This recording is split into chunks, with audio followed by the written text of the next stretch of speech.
One might argue that if the Alpha King had simply had the girl arrested, the way any sensible man does when he is told there is a poisoner sleeping under his roof, he would never have followed her anywhere, and he would have gone to his grave believing every last thing he already believed.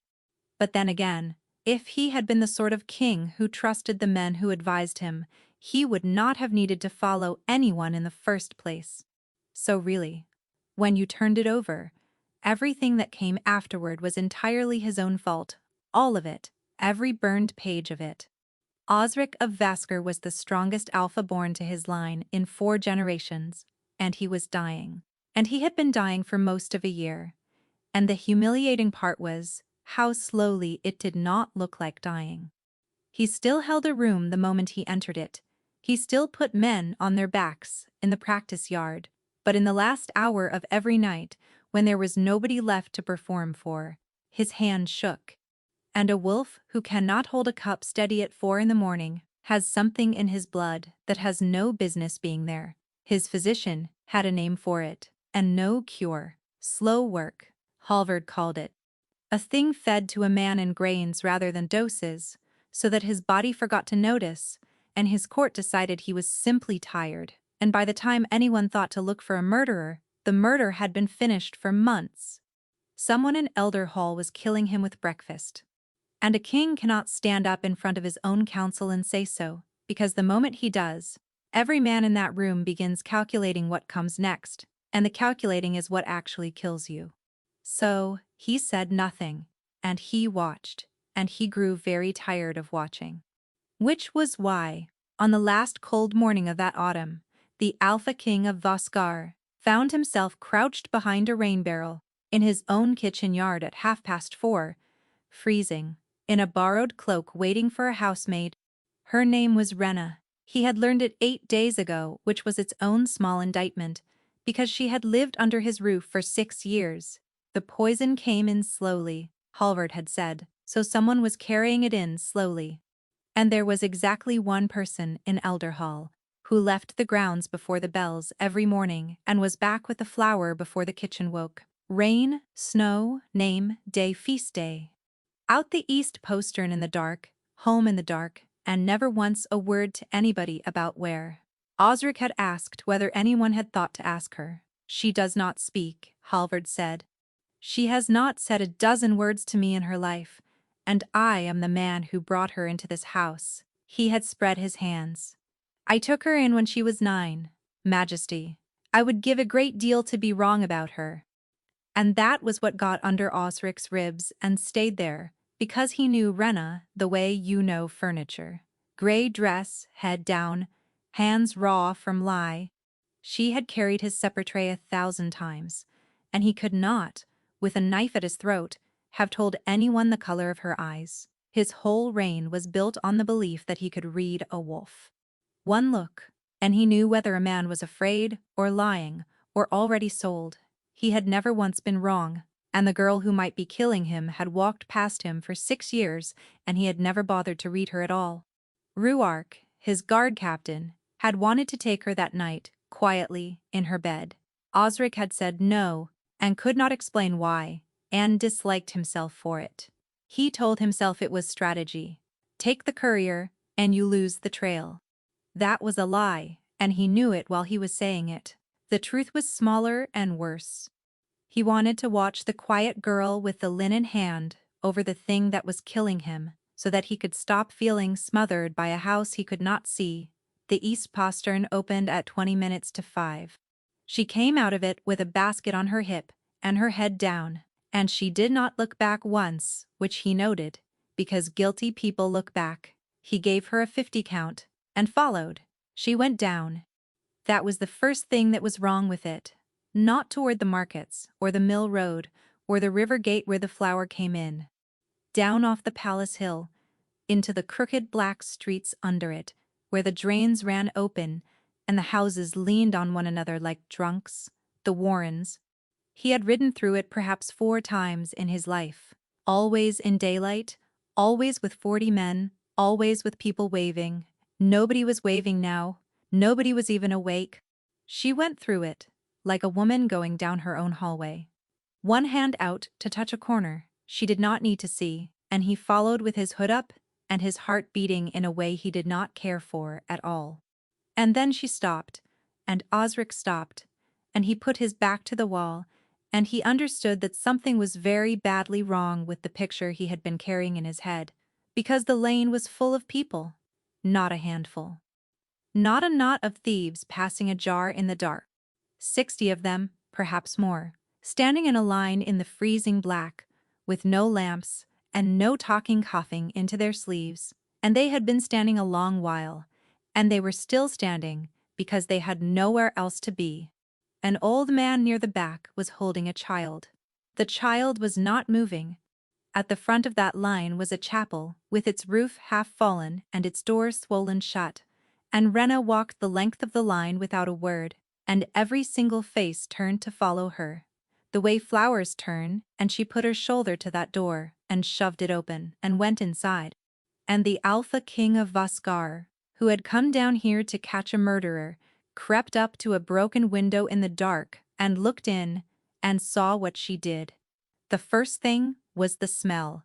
Not rot, he had braced for rot. It was green, and sharp, and clean, and it went through him and into some room at the back of his skull that had been locked so long he had forgotten it had a door. He knew that smell. He had not smelled it since he was 11, and it came with the memory of a woman's hands and a voice telling him to breathe out slowly, and he had to put his forehead against the cold stone and wait for his own throat to loosen before he could look again. Inside, Rena was lighting a lamp. She did it fast, without looking, a person moving through a room she knew better than her own name, and in the yellow of it, he saw what the chapel had been turned into. Benches shoved back. A long workbench under the window. An altar slab scrubbed pale for the sick. Shelves built badly out of scavenged wood, and on them, in rows, jars and bundles, hundreds of them, labeled in a small square hand. He knew what he was looking at. Every wolf in Vasker would have known. It was a Greenwife's stores, the old craft, the burned craft, the one his father had ended with the cinder edict 12 years ago, after the Black Autumn, when the sickness came through Vaskar and took a third of the lower city, and every last one of the crown's physicians said the same thing. The Greenwives had brought it. The Greenwives poisoned wells and sold the cure at a price. It was the last law his father ever signed. He was dead by the following winter, and Osric was 19 years old and king, and the fires went on burning without anybody having to ask him a single question about them. He had watched the first of them from the north window. He had been made to. It is your kingdom, his father had said, so you will watch what it costs to keep it clean. He had believed it for 12 years, and he had never once thought to go back and check. The door opened and the line began to come in. They came in a strict order, and it was not the order they were standing in. Rena walked the line and touched 3 people on the arm and brought them in out of turn, and nobody argued. The old man with the child was one of them. She took the child. She did not ask. She laid it on the scrubbed slab and put 2 fingers against its throat and went very still. And Osric, watching through a broken window like a thief in his own city, felt his stomach drop because he had seen soldiers stand exactly that still over a body. Then she moved. He could not see all of it. He saw her tear a bundle open with her teeth. He saw her hold the child against her own shoulder and strike it hard between the shoulder blades, twice, with a flat hand, hard enough that he nearly came off the wall.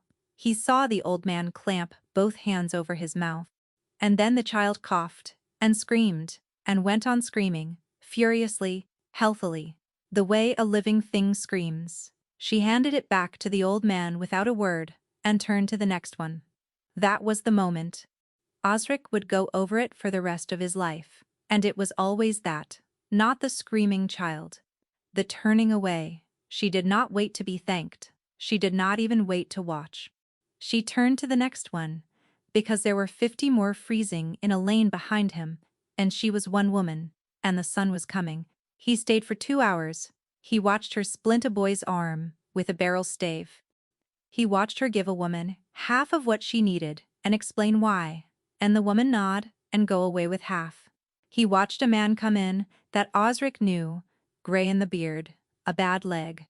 He had stood the gate of Elderhall for 19 years, and Osric had signed the paper that pensioned him off and felt rather good about the sum. And here he was at 5 in the morning in a drowned chapel, because the Crown's own physicians would not see a man who could no longer pay them. And Osric began slowly to count 60 people every morning, 6 years. He did the arithmetic twice, because the first answer was obscene. She spoke exactly 4 times in 2 hours, and every time it was the same handful of words, and it took him a while to understand she was doing it on purpose, because she was a woman doing a thing that would put her on a fire, and the fewer words there were of her in the world, the longer she got to keep doing it. She does not speak, Halvard had said, as if it were a peculiarity, as if it were not a wound. Near the end, a young woman came in with a fever, and Osric watched Rena's face change for the first time all morning. She went to the shelves and stood in front of them with her fists closed, and took nothing down, because there was nothing there to take. The woman began, quietly, to cry. And Rena stood in that ruined chapel, with her hands at her sides, and said clearly enough that a man at a broken window could hear it, that she was sorry, and that 6 crates of what the woman needed had gone up the hill to Elderhall every month for 12 years, while the Warrens chewed bark. Osric walked back up the hill in the grey light, and he could not feel his hands. He came in through the east postern with the flower, the way she did, and Halvard was waiting in the small study, with the fire lit and a cup of something hot, because Halvard always was. The physician stood up. His face was drawn tight with real, honest worry, and Osric had known that face since he was a boy, and had never once had cause to doubt it. "Well, Majesty," Halvard said quietly, "tell me, did you catch her?" And Osric of Vaskar, who had never had the smallest reason to lie to this man, heard himself say, "No." He said she had gone to a bakehouse and bought bread. He said he had felt a great fool crouching in the cold for the sake of a housemaid's errand, and that Halvard was to leave off the girl entirely. Halvard's shoulders came down. "Of course, Majesty," he said. "I am glad to be wrong." And Osric drank the cup his physician handed him, and smiled, and did not taste a thing. He did not know yet why he had lied. He only knew that when he had opened his mouth to tell the truth, some animal part of him, older and quieter than the rest, had reached up and shut it. Rena knew she had been followed before she reached the second turning of the hill. She did not know by whom, she only knew what her nose told her, which was that, somewhere behind her in the dark there had been an alpha, and not a small one, and that he had been holding his breath. A drunk does not hold his breath. A cutpurse does not hold his breath. A man holds his breath when he is trying not to be smelled, and only one kind of person in Voskar thought that carefully about a woman coming up out of the Warrens at dawn. She went into the kitchens and hung her cloak on its peg, and stood a moment with her hands flat on the cold stone, while the whole shape of her life came apart very quietly behind her eyes. Then she picked up a basket of table linen and went to work, because a woman who runs is a woman who has told you everything. She was very good at it. Gray dress, head down, hands busy. Never first through a door, never last, never the loudest thing in a room, never the quietest either, because the quietest thing in a room gets noticed too. Be furniture, be weather. Merit had taught her that, and it was the only inheritance she had. It had held for 6 years inside Elderhall, which was the safest place in the realm for a greenwife, precisely because it was the last place anyone would look. Nobody hunts a heretic in the heretic hunter's own house. She had lasted this long because she was invisible. The king looked at her at breakfast. She came in behind Oda with the second tray, and set down the bread, and stepped back to the wall, the way she had stepped back to that wall 1,000 mornings, and Osric of Voskar lifted his head and looked directly at her. At her, she dropped her eyes, because she was not a fool. But she felt it stay on her all the way across the room for 4 heartbeats. And then 5, and then he asked his steward some perfectly ordinary question about the horses, and the weight of it lifted, and she found she had put her hand flat against the stone behind her back to keep upright. He had never looked at her, not once, not in 6 years. She had made certain of it. By noon she had a plan, and it was a poor one, and it was the only one she had. Say nothing. Change nothing. Go down tomorrow at the usual hour, because the stopping itself would be a confession, and because there was a woman in the Warrens with a fever, who would be dead inside a week and 40 more behind her. By the third bell she could no longer hold the plan in her head, because she kept seeing the square. She had been 15 years old, and she had been made to watch, the same as everybody in Vasker had been made to watch, and she still could not smell wood smoke on a cold day without her whole body trying to leave the room without her. What the crown did to women like her was not a threat and not a rumor. It was a thing she had seen, and it had taken the only person who had ever loved her. Oda found her in the linen room with a folded sheet in her hands that she had been folding for some time. "You have gone a horrible color," Oda said. "I am well. You are gray as a fish." Oda shut the door with her foot, which was Oda all over. "Rena, is it about the physician?" Rena's hand stopped. "Halvard," she said. "He has been asking after you." Oda said it lightly. "The way you say a thing you have decided not to be frightened of. 2 days running. Where does she go? Who does she see? Does she carry anything?" He asked Bram. "He asked me. What did you tell him?" Rena said. "That you go to the bakehouse," said Oda, and lifted her chin. "Because that is what you told me. And I am not in the habit of knowing more than I am told." And Rena looked at her friend, who was lying to a physician for her without even knowing what she was lying about, and felt something in her chest crack down the middle. Because Halvard was the one who had found her. Halvard had pulled a 9-year-old out of the ash of a burned street and paid a woman in the lower city to keep her, and had never once asked what that woman kept in her cellar. And 6 years later, when they took Maud, Halvard had come down the hill himself and brought Rena up it, and given her a grey dress and a place under a roof, and told her to keep her head down and her mouth shut, and he would keep her safe. Halvard was the only reason she was alive, and Halvard had told her, over and over, for 12 years, in 100 small careful ways, that the king knew. That the king had signed the edict with his own hand. That the king had watched from a window and gone into his dinner. That the medicine came up the hill by the crate and never went back down, and that the man at the top of that hill knew all of it, and slept perfectly well. She had never questioned it. Why would she? She had seen the crates herself. She was 21 years old, and she had been carrying that man's certainty in her chest for more than half her life. But if Halvard was asking after her, then Halvard suspected her, and Halvard was the only man alive who could put her on a fire with a single sentence, and the man she had been raised to hate was upstairs, looking at her for the first time in 6 years. Rena set the sheet down. Whichever of them had followed her, she thought. She had perhaps a day, perhaps 2, she began, methodically, to think about what she would need to burn. She did not get to finish the thought, because the door banged open and Bram was standing in it, white to the lips, and he said her name in a voice she had never heard him use. "They want you upstairs," he said. "Now." "The whole court is in the hall." She wiped her hands on her apron and asked, and was proud of how level it came out, who wanted her. "The king," Bram said, and Bram swallowed, "and the physician is already in there with him."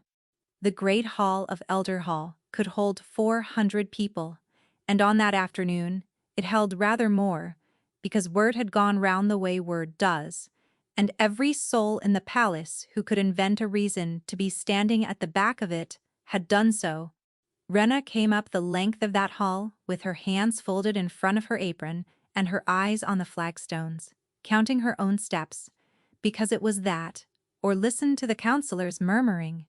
At the far end, on the dais, the king was standing, not sitting. Standing, one hand on the back of the chair, and Rena, who had spent 12 years learning to read a room from the corner of it, understood at once that this was a very bad sign, because a king who is comfortable sits down. Beside him on the step below in his good grey robe stood Hallvard. "Majesty," Hallvard said, and his voice carried beautifully, the way it always did. "It grieves me more than I can tell you to bring this before the court." He turned and looked at Rena, and his face was full of a sorrow so real that even she believed it. "I brought this girl into your house," he said. "I found her in the ash of the black autumn, when she was 9 years old. And I have spent the last month praying. I was wrong about her, and I am not wrong. Every morning, for 6 years, Hallvard said this woman has left the grounds before the bells and gone down into the warrens, into a fallen chapel in a lane the watch will not walk, and there she practices the burned craft. She keeps a greenwives' stores. I have a witness. They brought the witness out, a thin man with a bad mouth, who would not look at her, and Rena knew him, and knew exactly what he had been paid, and knew there was no point in saying so. She did not speak. 12 years of teaching her mouth to give away nothing did not fail her now. She stood in the middle of that hall with 400 people, looking at her and thought, with a strange far-off calm, that she had always known it would be a room like this one. And she thought that nobody would come to open the chapel tomorrow, and that this, out of everything, was the part she could not bear.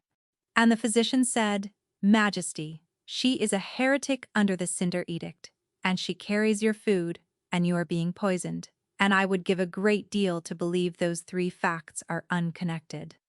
The hall made a sound like a held breath letting go. Captain Ruark moved his men off the wall, and Osric of Vasker took his hand off the back of the chair and said, before anyone reached her, that she was his mate. Rena lifted her head for the first time since she had entered the room, and looked at the king, and found him already looking at her, and his face was perfectly calm, and his eyes were not. Hallvard, she saw, had gone entirely white. "Majesty," the physician said. "She is my mate," Osric said again to the room, quite pleasantly, as though remarking on the weather. "She has been my mate for some months. It is the reason I have kept my own counsel about a great many things lately, and I see now that my discretion has been unkind to her, and I am sorry for it." He came down the steps. "Majesty," said Hallvard, and his voice had a crack in it now, and Rena had never in her life heard a crack in it. "Majesty, a mate bond does not lift the edict.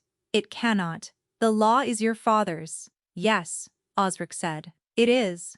He stopped in front of Rena, close enough that she had to look up, and she felt the pull of him, the whole weight of a true alpha at close range, and every wolf in the hall felt it with her, and the murmuring stopped as though a door had shut.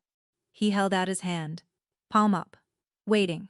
She had perhaps 2 heartbeats to decide. Say nothing, and she was a queen. Open her mouth and she was a fire in the square, and the woman with the fever would die on a floor in the warrens without ever knowing why nobody came. Rena put her hand in his. His fingers closed around hers, warm and dry and absolutely steady, and hers were shaking, and he did not remark on it, and something about that was worse than anything else that happened in that hall. "The law is my father's," the king said to the room, still holding her hand, not raising his voice at all. "I am told so every day. My father's law, my father's peace, my father's kingdom." He looked around at them one by one, and men who had known him since he was a boy found reasons to study the floor. "But my father is 12 years dead, and every fire lit since then was lit under my seal, and it is my crown, and I will not burn the woman who shares my bond, because a physician has a witness with a bad mouth and a full purse." He turned and walked her out of the hall, and the 400 of them bowed as she passed, and Rena, who had carried linen through that same hall 1,000 times without one of them ever turning a head, walked between them with her hand in the king's and thought she was going to be sick. He took her into a small study and shut the door and let go of her hand at once, and the loss of the warmth of it was so sudden that she actually swayed. Then he stood with his back to her, both hands braced on the window ledge, and neither of them said anything for a long time. She had not spoken a full sentence to another living soul in 6 years, apart from the ones in the chapel who did not count, and when she finally spoke, her voice came out rested and low and not at all like hers. "Why?" she said. The king did not turn around. "You are my mate," he said. And Rena stood in the middle of that little room, with her heart going like a hare, and understood, with a clarity that frightened her more than the hall had, that this was not true. She would know. Every wolf knew. There would be a pull, a thread, a heat, under the ribs, something. There was nothing. There was a housemaid, and a king, and a lie so enormous that he had just staked his crown on it in front of 400 witnesses. He knew it, she knew it, and she had absolutely no idea why. They gave her a room with a bed in it, and Rena sat on the floor beside that bed all night, with her back to the wall because it was too soft and too high, and she did not trust it. At some point after the 4th bell, the door opened and the king came in, without knocking, which she supposed was a thing kings did, and stopped when he saw where she was sitting. He looked at the bed, he looked at her on the floor. Then he crossed the room and sat down on the floor as well, across from her, with his back against the opposite wall, and his boots almost touching hers, and Rena was so astonished that she forgot to be afraid of him for nearly a minute. "Ask," he said. "Ask," he said again.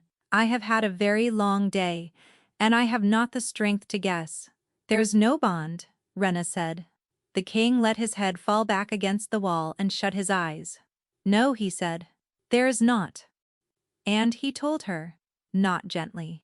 He told her flatly, in the voice of a man reading out a butcher's bill, that he had followed her himself, that morning, down the hill in the dark, and stood at a broken window in a lane he could not name, and watched her work for 2 hours. Rena's whole body went cold.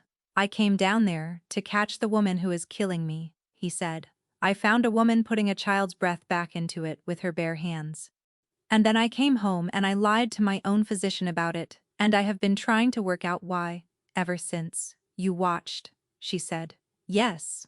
You watched and you said nothing, and you let Halvard put a witness in front of the court." "I did not know he had one," the king said. "He moved before I did.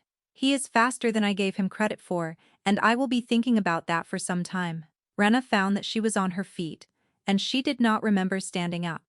"You burned Maid," she said. It came out of her like something torn. 12 years of it. She had never said the name aloud in Elder Hall, not once, and now she was saying it to the man who had signed the warrant, and she could not stop. "I was 15, she said. "You were not a boy at a window by then. You were king, and it was your seal on the paper. She taught me every single thing I know, and she never poisoned a well in her life, and you burned her, and you have gone on burning women like her ever since, and there are 6 crates of medicine coming up this hill every month for men who are not even sick, while people in your city chew bark for the pain. Your kingdom is rotting and you do not know. And you do not know, because you have never once gone and looked." She stopped and waited for the room to change, for the weight of him to come down on her the way it had in the hall. Osric of Vasker sat on the floor and looked up at her. "You are right," he said. Rena stared at him. "I was 19 when my father made me watch the first of them from the north window," he said. "He told me a king should know what it costs to keep a kingdom clean. He was dead by the winter, and I was king, and I went on signing what he would have signed, and I did not read one line of it. 12 years." He did not look away from her. "I have never in my life had to be told a lie twice. It only ever took the once." He got up. It took him a moment, and she noticed, because she noticed everything, that he braced his hand on the wall when he did it. "So I am asking," he said. "Take me back down there. Show me what my kingdom actually is. I am the worst possible person to teach, and I will be useless to you for at least a week." and I would like you to take me anyway." The whole of Rena's life had been spent learning not to want anything out loud. 6 crates, she said. The king blinked. 6 crates a month, she said. They come up that hill under seal and they never go back down. Not a promise. Not a committee. I want them on a cart at the postern before the bells. And I want them tomorrow. There was a very long pause. And then the king of Vaskar laughed, once surprised out of him, as though she had reached over and pulled it loose. "Done," he said. She did not sleep. She lay on the floor and told herself that kings said things at 4 in the morning and forgot them by breakfast, and that a woman who let herself expect anything was handing someone a stick to beat her with. She got up at 4:30, out of habit, and went down to the east postern to wait in the cold for a cart that was not coming. The cart was already there. So was the king, in a plain cloak, holding the horse's head with both hands like a man who had never been told to hold the horse and was determined to do it well. There were 6 crates on the cart, under the crown's own seal. He had loaded them himself. The Warrens did not recognize him. And this, Rena thought, was the most damning thing about the whole morning. Not one person in that lane knew who he was. Not the old man with the child, who was back, and thinner, not the boy with the splinted arm, who stood very close to the king and asked, with frank interest, whether he was Rena's brother. "No," said the king. "Her husband, then," said the boy. "Not yet," said the king gravely, and the boy went away satisfied, and Rena dropped a jar. They put him to work, because there was nothing else to do with a large silent man who kept getting in the way. He held the lamp. He was very good at holding the lamp.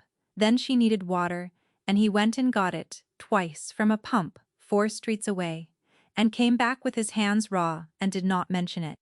By the second hour he had stopped asking permission, and started anticipating her. She would put her hand out for the small knife, and it was in her hand. She would look at the shelf, and he was already lifting the jar down. He learned the names of 9 of them, and did not forget one. He carried a man who could not walk in from the lane and set him down as gently as a folded cloth, and the man's wife wept on his sleeve, and the king of Vaskar stood there and let her, and looked for a moment, like something in him had been badly damaged and was not going to mend. And in between, he asked questions, lightly, always while he was doing something else, which she would think about a great deal afterward. "Who signs for the crates when they come up the hill?" he asked, sorting jars. "The physician's office," she said. "There is a book. Who holds the book? Halvard. And when the crates are opened, who is in the room?" Rena, who had not slept, and who was up to her wrists in a wound, and who was happier than she had been in her adult life, said that she had no idea, and that she had never been permitted past the physician's door. The king said nothing at all, and went on sorting the jars, and set one aside without seeming to. The sun came through the hole in the roof, in a long dusty bar, across the scrubbed altar, and Rena looked up from a man's hand and found the king gone entirely still in the middle of it. He was looking at the jars, at the rows and rows of them, hundreds in a small, square hand. "How long?" he said. 6 years here, 6 before it, in Maid's cellar. And nobody knew. Maid knew, Rena said. Osric of Vaskar stood in a bar of sunlight, in the worst street in his own city, and said, very quietly, that he had been told his kingdom was well. And Rena, who had hated him for 12 years the way you hate weather, found that she could not look at his face. They went back up in the gray with the empty cart, and the lane behind them was narrow and blind, and she should have been paying attention, and she was not, because she was thinking about the way he had held the lamp. The first man came off the wall on her left. She did not see him. She heard the king's breath change, which was the only warning she got, and then Osric had put her behind him with one arm. Hard, the way you put a door between a child and a fire, and there were 3 of them in the lane, and the light went off a knife. Rena did not know how to fight. She had never once held a blade for any purpose but cutting. But she knew what was in her left-hand pocket, because it was always in her left-hand pocket, and she had carried it since she was 14. Because a woman who walks in the warrens before dawn carries something. She threw it low, at their feet, the way Maid had taught her, and shut her eyes, and turned her face into the king's shoulder, and did not breathe. The powder went up in a pale cloud. The shouting started a heartbeat later, and it was not the shouting of men who had been cut. It was the shouting of men whose eyes had shut like fists and would not open, who were suddenly and entirely blind, and did not know why, and had stopped being interested in anything else at all. Rena got a handful of the king's cloak, and dragged him out of the lane at a dead run, and they went 2 streets before she stopped and put her back against a wall, and found she could not make her hands stop shaking. The king was not shaking. That was the first thing she noticed. His breathing had not even changed. He stood there in the mouth of that alley, and he looked back the way they had come, with an expression of perfectly cold, perfectly calm interest. And he was not frightened at all, and he was not surprised. "You knew," she said. He did not answer. "You came down here alone," she said. "No guard, no captain. You are being poisoned. There is a price on you. And you walked into the warrens at dawn with nobody but a housemaid." Her voice was climbing. "You were not learning anything, you were bait." Osric looked at her, and something moved behind his face, that she could not read at all. Then he crouched, and picked up the corner of her sleeve where the pale dust had settled, and rubbed it between his fingers, and smelled it and looked up at her. "That is a greenwife's work," he said. Rena's stomach went to water. "Yes," she said. "Who else can make it?" he said. "In all of Oscar, who else is left?" And Rena stood in the alley with her hand still knotted in the king's cloak, and understood that there were only 2 possible answers, and that the true one was nobody, and that if the king of Vaskar died of poison in the next month, there was exactly 1 woman in the realm. The whole world would burn for it. She had made that powder, and she had never in her life given it to anyone. For 3 weeks, they went down the hill together in the dark, and Rena, who had spent her whole life keeping careful accounts of what things cost, found that she had entirely stopped keeping them. She told herself she was watching him. He was a king who had claimed a bond that did not exist, in front of 400 people, for reasons he would not give, and a woman with any instinct for survival watches a man like that, the way she watches a dog, she does not know. She watched him remember on the 4th morning that the woman with the fever took her draught better in warm water than cold, and go and warm it without being asked. She watched him kneel in the wet of that chapel floor, with his sleeves shoved up, and hold the man's shoulder down, while she put it back, talking steadily the whole time. About nothing. About horses, until it was over.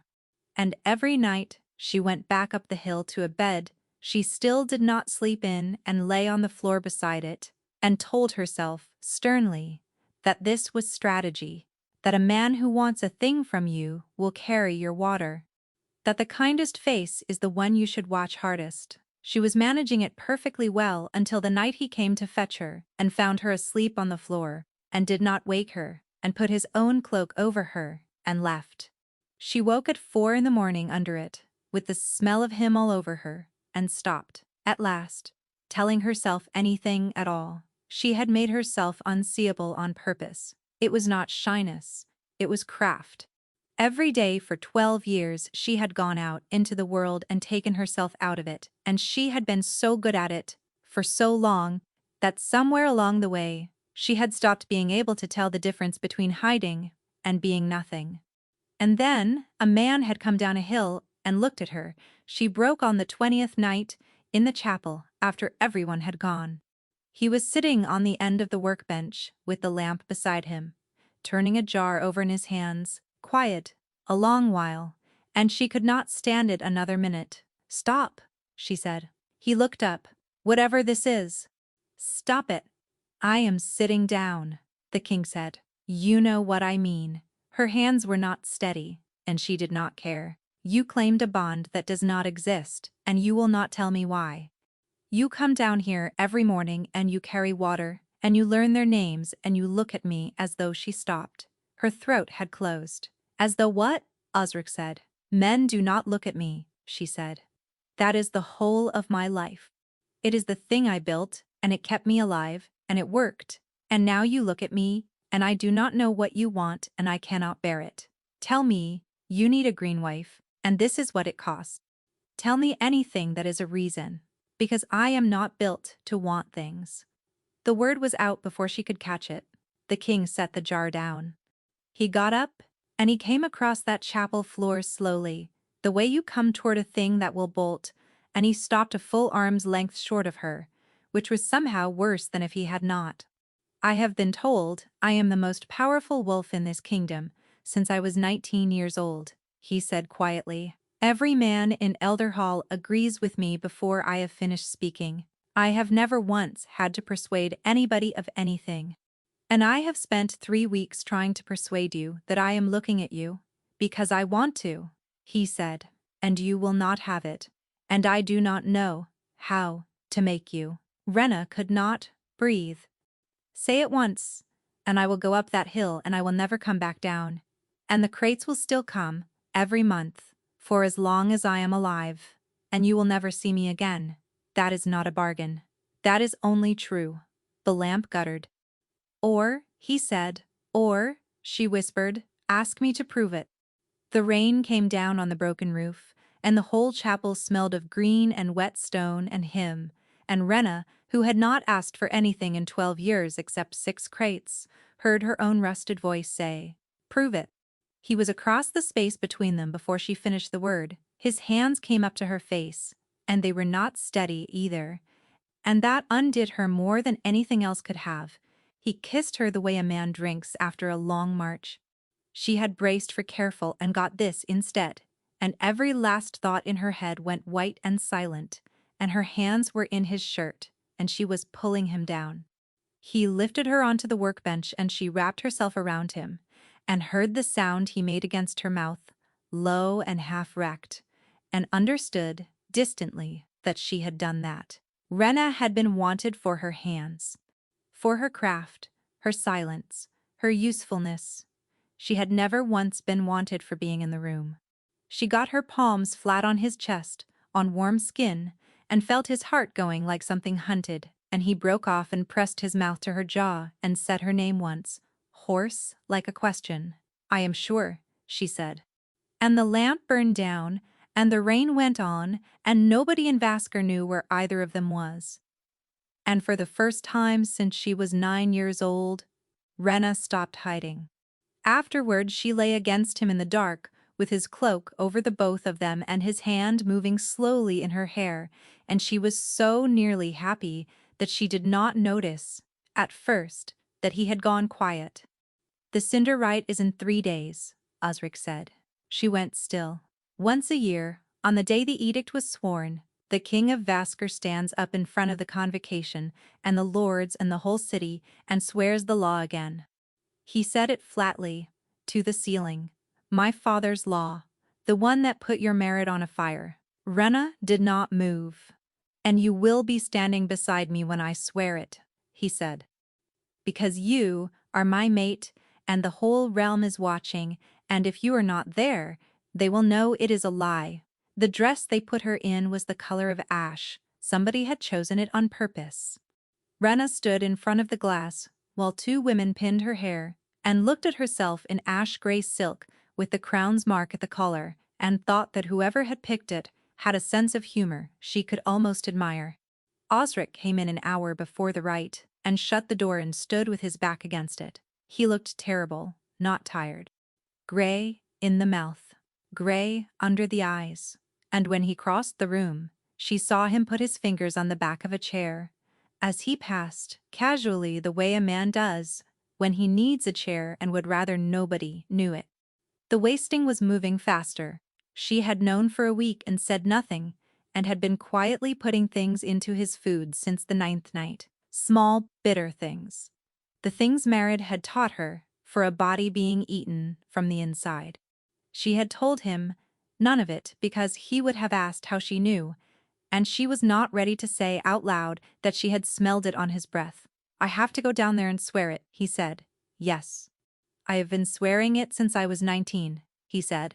I have stood up every year and put my hand on that book and said the words and never once heard them. He looked at her and his mouth twisted.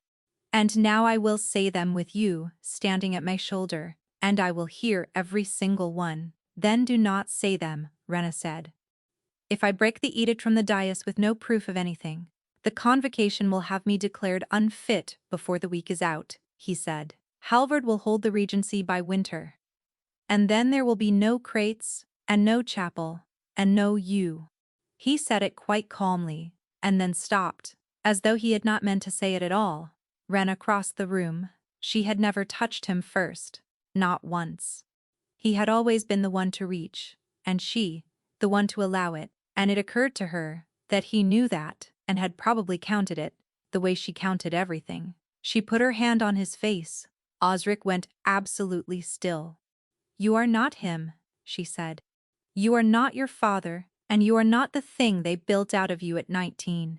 And I have watched you carry water for 4 streets with your hands bleeding for people who do not know your name, and will never thank you. She was crying, which was unforgivable, and she did not stop. I hated you for 12 years. I was very good at it, and I have not managed a single day of it since you sat down on my floor. Something behind his face came apart. Rena, he said, and then he kissed her. And the world went sideways. It was not the heat. She knew the heat. This came in through the place where her hand lay against his jaw and went down into her chest and opened, like a door, blown off its hinges in a storm. She felt him, not his mouth, him. Terror first, cold and enormous. The terror of a man who has been afraid so long he has forgotten it is fear and calls it duty. Under it, shame, black and old. A boy at a north window watching a woman burn. And 12 years of warrants he had signed without reading a line. And under all of it, running through him, like a seam of light through rock, so much love for her that she staggered. Rena tore herself back with a cry. Osric's eyes were black. He had gone white to the lips. Did you? He said. Her heart was slamming so hard she thought the whole palace must hear it. 12 years of being told what she was. 12 years of being safe by being nothing. And now this open door, and this man standing in front of her, with his whole ruined heart lying on the floor between them, where anybody could step on it. She was so frightened that she did the worst thing she had ever done. It was nothing, she said. Osric did not move. It was nothing, she said again, and heard her own voice. Do it. Flat and hard and expert. 12 years of practice. The voice of a woman closing a door. There is no bond. You said so yourself. It was a kiss. For a moment, he simply looked at her. Then he nodded, once, and something went out of his face. And what was left was perfectly pleasant and perfectly empty. And Rena understood that she had watched a man put on a mask that she herself had handed him. Forgive me. And he offered her his arm, and they went down to the cinder rite together. The great hall was full to the walls. 40 of the convocation, in their gray along the north side, the lords along the south, the book on its stand, and Halvard waiting by the dais with the king's cup in his hands. He had carried that cup up every morning since the day Osric took the crown, the draught for the wasting, the thing keeping him alive. Halvard held it out. Osric took it. And Rena, standing at his shoulder in ash-gray silk, caught the smell of it for the first time in her life. She knew every ingredient in that cup. Bitterwort for the blood, marrow gall for the pain, and under them both a third thing, sweet, that no physician in Basker was permitted by law to know, because it was a greenwife's work, and there was only one greenwife left alive. The draught was 12 years old. The sweet thing in it was not. That she could smell how young it was, the way you can smell new bread in an old kitchen, and it had been going into him in grains since about the turn of the year, which was almost exactly as long as the king of Vaskar had been dying. The cure was the poison. Rena heard herself say no. She did not remember deciding to move. She struck the cup out of the king's hand in front of the convocation and the lords of the realm and the whole assembled city. And it went across the flagstones in a long dark arc and shattered, and the sound of it went up into the roof. Silence. Then somebody screamed that the heretic had gone for the king, and the hall came apart, and Ruark's men had her arms, and Rena twisted round and shouted that the physician was killing him, that it was in the cup, that it had always been in the cup. Nobody heard her, not one word of it. She was a greenwife in a borrowed dress, and Hallvard was on his knees with his hands in the spilled draught, saying, in a voice cracked with grief, that it was the last of it, that it had taken him 3 months to make, and that without it his king would be dead by the spring. Every man in that hall heard him say it. Rena would think about that later, and be very glad of it, and Osric of Vaskr looked at her. She would remember his face for the rest of her life. It was the empty one. The one she had handed him an hour ago. "Take her out," he said. They put her in a stone room under the east tower with a bolt on the outside, and Rena sat in it 11 hours and did not weep. Because weeping is a thing you do when there is somebody to hear it. The cup, the sweet thing, under the bitter. 20 years of grains. And she understood, somewhere around the 8th hour, that the man who had been feeding it to him was the man who had pulled her out of the ash when she was 9 and taught her every rule she lived by, and told her over and over for 12 years. The bolt went back at the second bell of the morning. Nobody was outside. The door simply stood open, and there was a cloak folded on the floor in front of it, and it was his. She did not go to the gate, she went up. Hallvard's office was on the 3rd floor of the West Range, behind a door she had scrubbed 100 times and never once been permitted through, and it was ajar. And there was a lamp lit inside. The king of Vaskr was standing behind the physician's desk, with the crate ledger open in both hands. Rena stopped in the doorway. He looked up, and for one whole heartbeat, his face was so glad to see her that it hurt to look at. And then he saw where she was standing, and what he was holding, and the gladness went out like a lamp in a draught. "Rena," he said. "Every drawer in that desk was open. You knew," she said. He set the ledger down very carefully, as though it might go off. "I have suspected Hallvard for 11 months, he said. The words went into her and did not resolve into anything. They were only sounds. She stood in the doorway, in a torn ash-gray dress, with the bruises of Ruark's men on her arms, and waited for the room to make sense. "Say it plainly," she said. He did. He said it in that flat butcher's bill voice, standing very still, not coming toward her, and she gave him that much. 6 crates a month, 12 years, under seal. Sold out of the Warren's Gate to the coast, and the profit into a house that was not the crown's. A city dying of things that had cures 3 streets away.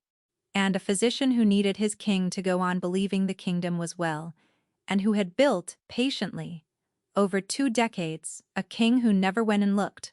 And when I began to look, Osric said, he began to kill me faster. I needed someone inside, he said. Someone Hallvard trusted, absolutely. Someone who could smell what a physician can hide. Rena's hands had gone numb. You claimed me, she said. Yes.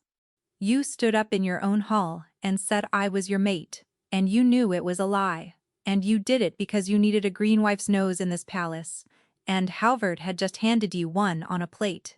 He did not deny it. That was the thing. He stood there and held her eyes and said not one word in his own defense.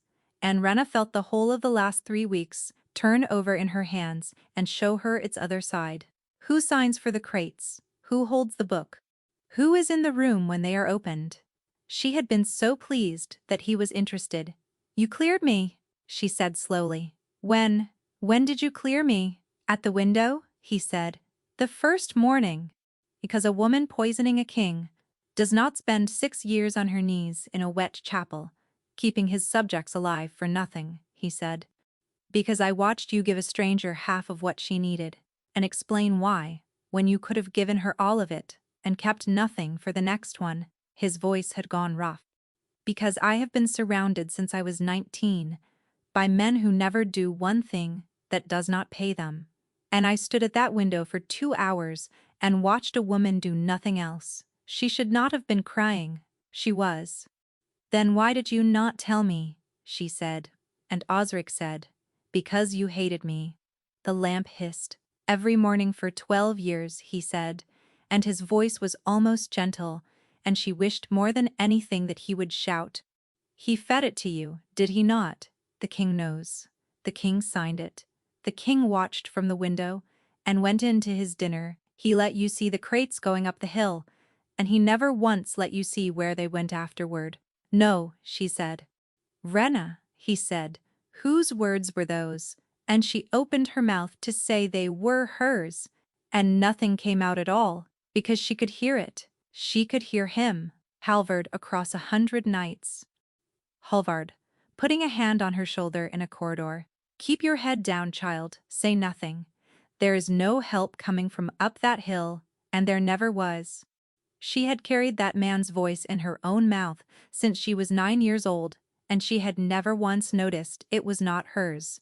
She was still standing there when Osric said, quietly, that he should have told her, and that he had been afraid to, because he had needed her to be exactly who Halvard thought she was for 1 more month, and because by the time it stopped being strategy. It was a good answer, that was the unforgivable part. Rena wiped her face with the back of her wrist, once, the way she did in the chapel. Then she walked out, and the king of Asgard said her name behind her, and she did not stop. And she got as far as the turning of the stair. Halvard was standing in it. He had been waiting for her. He had a lamp, and his good grey robe, and his face was full of such terrible, tender grief, that even now, even with all of it, some starved animal part of her wanted to walk straight into it. Oh, child, he said. He used you. I am so very sorry. She had been 9 years old, and there had been ash in her mouth, and a man in a grey robe had crouched down in the street and put his cloak around her and told her the world was cruel and that he would keep her safe. Rena stood on the stair and looked at him. I know, she said. She let her face go.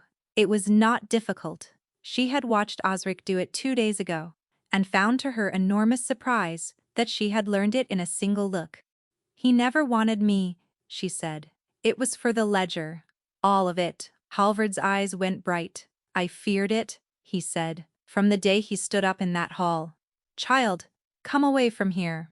He took her hand, and his was dry and warm, and he led her down the stair as though she were 9 again, and told her exactly what he needed her to do. The convocation would sit in the morning, and it would hear that the king of Vaskar had sheltered a greenwife under his own roof, claimed a heretic as his mate, knowingly broken the Cinder Edict, and lain with the woman poisoning him. They will not believe it from me, Halvard said. I am only a physician. They will say, I am reaching for the regency. He turned and took both her hands. But they will believe it from you, the king's own claimed mate. If you stand up in that room and tell them what he is, no man alive will doubt a word. Rena looked at the floor and let herself tremble. And if I do not, she said. Then he dies anyway, Halvard said quite kindly. He is finished, child. You broke the last of the draft on the flagstones yourself. The wasting has him. He will not see the spring. And Rena, with her head down and her hands in his, went very cold and very still, because that was a lie. She had been treating him for 19 days. Small, bitter things in his food since the 9th night, the things Merritt had taught her, and it had been working. His hands had stopped shaking. He had gone up 4 flights of stairs in front of her, without once touching the wall. Osric of Vaskar was not dying, not anymore. And there was exactly one man alive who could be so certain that he was, and that man was the man, measuring out the dose. He does not know, Rena thought. He does not know his king is walking around this palace with clean blood in him. He is going to stand up in front of the convocation tomorrow and wait for a dying man to fall down in the middle of his own defense. She lifted her head and looked into the face of the man who had raised her. I will do it, she said. And Halvard put his hand on her hair, the way he had when she was 9, and said, "That is my good girl." The convocation sat at the 4th hour in the long hall, and Rena came into it in the grey dress of a housemaid because she had asked for it, and Halvard had thought it a very fine touch. Osric was standing alone at the far end. No guard, no counselors. Ruark by the door, with his jaw set like a man at a funeral, and the king in black with his hands behind his back, watching the door. He saw her come in behind Halvard. She watched his face understand it, and watched him decide to say nothing, and watched him lift his chin very slightly, the way a man does when he has decided to take it standing, and she nearly broke. Halvard laid it out beautifully. He wept twice. He called her the poor creature he had rescued, and failed, and said he would carry the shame of bringing her into this house to his grave. Then he turned, and 40 physicians and 30 lords turned with him, and he held a hand toward the small grey woman by the door, and said, "Ask her." Rena walked to the front of the room. She did not look at Osric. She could not have done what came next, if she had. "I am a green wife," she said. The room went off like a dropped lamp. Ruark moved. Halvard's face was pure triumph. Rena held up one hand, and astonishingly the room stopped. "My teacher was Maid, of the Ash Lane," she said, "and you burned her, and she never poisoned a soul. I have kept a chapel in the Warrens for 6 years, and 60 of your citizens stand in it every morning before the bells, and any one of them will tell you what I have taken from them. The answer is nothing. I have never once been paid." She turned. "And I know what is in the king's cup," she said. Halvard stopped smiling. "Bitterwort," she said. "Marrow gall, and underneath them both, sweet, in grains so small a man's own body forgets to notice, moonsedge." The word went round that room like cold water. "Moonsedge is a greenwife's work," Rena said. "No physician in Vaskar is permitted to know it. It is the 3rd line of the edict, and every man here has sworn to it. And my teacher went on a fire for less." She looked at the 40 of them in their grey. "2 people alive could have made what is in that cup. One of them is me. The other is standing at the front of your hall," Halvard said. "This is hysteria." "Then drink it," Rena said. Nobody moved. "He keeps it in the cabinet behind his desk," she said. "He stood in this hall 4 days ago, with his hands in the spilled draught, and told all of you himself that it took him 3 months to make. Send someone, bring it. And let the chief physician of Vaskara drink 1 cup of the medicine he has carried up to his king every morning of his reign. If I am wrong, burn me in the square tomorrow, and I will not say a word against it." Halvard turned to the convocation, and his voice was still beautiful, and he said, "The king was dying, that he had been dying a year, that the girl was raving, and that they had all seen him fail with their own eyes." And Osric of Vaskar walked the length of that hall.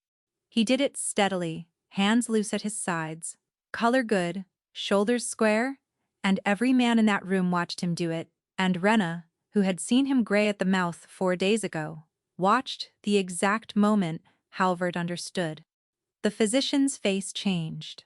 It was very small, and it lasted no time at all, and it was the most complete confession Rena had ever seen. It was the face of a man doing arithmetic and getting an answer he could not possibly have got. She saw him look at the king's steady hands. She saw him look at her. "You," he whispered, and then he went for her. He was old, and he was fast, and there was something in his fist that he had not had a moment before, and he came at her across that hall like a falling wall, and Rena, who had never held a blade for anything but cutting, did not move. She did not have to. She had spent 12 years learning where to stand in a room so that nobody looked at her, and she had been standing, since the moment she walked in, exactly 1 pace in front of the convocation's own table. Halvard came at her over it and went down hard among 40 physicians who had spent their whole careers doing what he told them, and by the time he came up 6 of them had him by the arms. Rena crouched and picked up what he had dropped and smelled it. Then she looked at the man who had pulled her out of the ash. "You taught me to keep my head down, Halvard," she said. "You never once thought about what that lets a woman see." They took him out through the north door and the whole convocation went with them, shouting. And the doors banged, and the noise went away down the corridor, and then it was only the two of them. Osric had not moved. He was looking at her the way he had looked at the shelves in the chapel. "You saved my life," he said, "after what I did. You stood in that room and you saved my life." "I saved the crates," Rena said. He flinched. "Those people need what is in those crates, and you are the only man alive who can put it on a cart," she said, and her voice was as flat as she could make it, and it was the hardest thing she had ever done. "So I stood in that room and told the truth, because the truth was useful. That is all it was. Not one moment of it was forgiveness." "Rena," he said, "the bond is real. You felt it." She looked at him for a long moment. "It does not matter whether it is real," she said. "You looked at me every morning for 3 weeks, and you used me, and you let me hand you my whole life. A bond does not undo that. It only means I will have to feel it while I go." And she walked out of the hall. They gave her the chapel, not the ruin. A proper house on the edge of the Warrens, with a slate roof and a door that shut and shelves a carpenter had built, and the king's seal on that door. The cinder edict was struck in the spring. Rena did not go to the reading. Bram came down the hill afterward and stood in her doorway and said the king had read it out himself, and that his voice had gone at the end, and everyone had pretended not to notice. She was the king's green wife by summer. It was a made-up title, and everyone knew it. She had 4 girls under her, a cart of her own, and the convocation's own physicians sent down in rotation to learn from her on her floor with their sleeves shoved up. She was very good at it. She had always known she would be, and she was so lonely that some mornings she could not get out of the bed she still did not sleep in. The bond did not help. A bond left open deepens, and a bond that deepens sets. And so, she kept hers shut every hour of every day, the way you keep a door shut on a room you have decided not to go into. She told herself it would wither from neglect and let her go. It did not wither. It sat under her ribs, warm and patient, and entirely undiscouraged, and it waited. He wrote to her 2 and 3 a week in his own hand, and never once about the bond. He asked whether the coast road or the river was better for a winter delivery, and told her that her answer would decide it, and it did. He wrote once 6 pages about his father, and she read it 4 times and burned it and then wished she had not. She did not answer, not one of them. Bram counted them and was insufferable about it. 44, he said at midwinter, and put another on her table, and went away whistling. She kept them in a box under the shelves, and told herself it was because burning crown paper would be treason, and she had already burned one, so even that lie was a poor one. Oda came in the new year and stood in front of her with her arms folded. "He is not well," she said. "He is perfectly well. I cured him. Not that kind of well. He works. That is all he does. Ruark says he sleeps in the study. And every one of us has to stand about and watch it. Rena, and it is not kind." "I was used," Rena said. "Yes," said Oda. "And then you were loved. And you have decided to keep only the first one, because it is the one you already knew how to carry." Rena threw her out of the house and sat on the floor afterward for a long time. In the 2nd week of the 2nd year, a letter came that was different. It was short. "You have made yourself clear, and I have not listened." It said, "I have written to you the way a man puts a coin in a well, and I told myself it was patience, and it was not. It was pressure, and you have had enough of men who want things from you, and call it something kinder. So I will stop. The crates will come as long as I am alive." That is not a bargain. That is only true. Rena read it twice. "This is what you wanted," she told herself, and put it in the box. He kept his word. No letters, no carts he did not have to send. When she went up the hill in the spring to argue with the convocation about the winter stores, she passed him in a corridor, and he stopped and inclined his head and said, "Green wife," and moved on. He was not cold. There was simply nothing in his face to hold on to. And Rena got as far as the courtyard before she had to put her hand on a wall. She did not sleep after that. Not properly. It went on 9 weeks. Then Ruark came down the hill at 4:30 in the morning and hammered on her door. The king was gone. Not in his chambers. Not in the study. Not in the yard. Bed not slept in. Sword on its stand. No horse gone. His scent, going out of the east postern in the dark and stopping dead 40 paces on. The way, a scent stops when a man is being carried or when a man does not want to be found.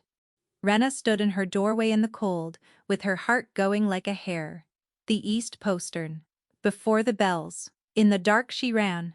The lane was where it had always been. The old chapel was still standing, just with its roof half fallen and the door swollen shut, and nobody left inside it, because everyone came to the house with the slate roof now, and the ruin had been given back to the rain. The door was open. Rena stopped in the lane in the gray before dawn, exactly where the king of Askar had stood 2 years ago in a borrowed cloak, and she crept along the wall to the broken window and looked in. He was on his knees on the wet floor. He was scrubbing it. There was a bucket and a brush, and his coat was off and his sleeves rolled to the elbow, and he was working his way along the flagstones with the methodical patience of a man who has been at it some hours and intends to be at it some more. His knuckles were raw, and he was talking, not to anybody. To the room itself, she could not hear all of it. She heard him say that he had never asked, that this was the trouble that he had taken and never once asked, and had built the whole business on a lie in a hall full of people, and then had the gall to be surprised when she did not trust it. She heard him say he had been coming here for 8 weeks. She heard him say to nobody in the dark that he was not doing it so that she would know, that she was never to know, that he was doing it, because this was the only place in Vascarir where he had ever once been useful, and he wanted it kept. Rena put her forehead against the cold stone. 2 years ago, a man had stood exactly here and looked through this window at a woman doing the only good thing she knew how to do, in secret, for nothing, expecting nobody, and it had taken every belief he had and broken it across its knee. She had built a whole life out of never being seen, and she had never once gone and seen him. She walked in through the open door. Osric came up off his knees, so fast, he knocked the bucket over, and the water went across the flagstones in a long gray sheet, and he stood in the middle of it, with the brush still in his hand, and his face utterly undefended. Neither of them said anything. The bond was open. It had been open since the doorway, and it was so full of him that she could not tell, for a moment, which of them was shaking. "Ask me," Rena said. Osric stared at her. "I am not asking you for anything," he said. "I said I would stop, and I have stopped, and I am not going to stand here in a wet ruin at 4 in the morning and—" "Ask me," she said.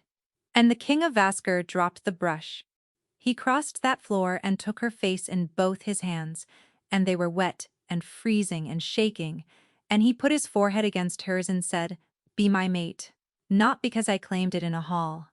Because I have not had one whole day since, and I would rather hold your lamp for the rest of my life than be king of anything at all without you. Rena shut her eyes. "Ask me again tomorrow," she said. He made a sound like a man who has been hit. "Tomorrow," she said, and she was crying and smiling, and both her hands had come up to hold his wrists. "And the day after, and every day after that, until I believe it, because I will not believe it the first time, and you are going to have to be very patient with me." Osric of Vaskar laughed. It came out of him wrecked and wet and astonished. "How long?"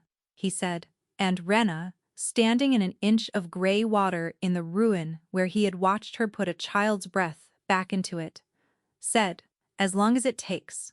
It took him 401 days, and he counted every one of them, and he was insufferable about it. He asked in the chapel and in the corridor, and once across the width of the convocation's own table, which cost Ruark a week